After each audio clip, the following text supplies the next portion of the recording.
This tutorial is to show you how to access a student's online advising. We'll go to Quick Links and Score. We'll log in to Score like we're going to a student scorecard.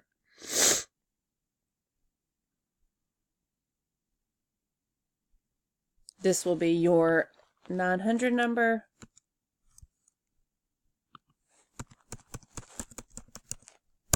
And your 6-digit PIN.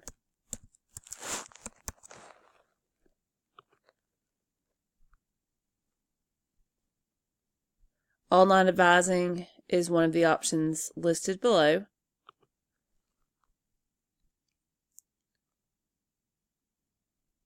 Okay, so to go to the advising guide, we will put the student's ID number in.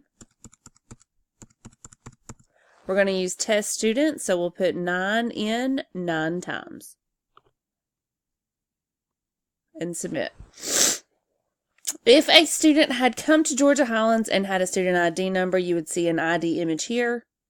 You'll see a student's address. You'll make sure this is the correct student, their home phone number, their birth date, and their student email. For the advising guide, you're going to see if they're currently in a fall semester, if they took a course last semester. You'll see all their registration holds. You'll see their financial aid requirements if they had turned their FAFSA in or if they needed any more documentation. You'll see if they tested with SAT, verbal or math, their ACT scores, a TOEFL score, and a T-score if they had submitted those. You'll see if they've taken any Compass test or any kind of placement test for learning support. You can see their EPI or their MPI under admission tests. CPCs, you'll see if there were any college prep courses that were not satisfied at graduation. So you'll see here that test student has a foreign language that they need to take. That won't go away until they actually complete the course. You can see any kind of legislative requirements. If this is in red, this means they still need to meet it. These should all be black by the time that they graduate.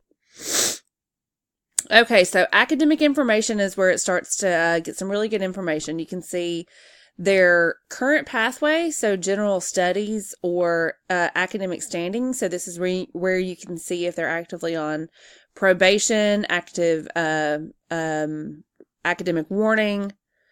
You can also see their current status and their admission type. You can see the department that their major is in.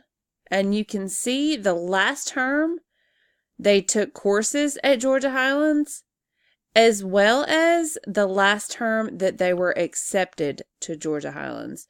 So if we have a student that comes in that thinks they're ready to register, but they've not been accepted yet, we can look right here and see, are they accepted for this semester? You can see their last term information. You can see the adjusted GPA. So the adjusted GPA is going to be any courses that they've retaken the most recent grade. And then their cumulative GPA is going to be the GPA for all the courses that they've taken at Georgia Highlands.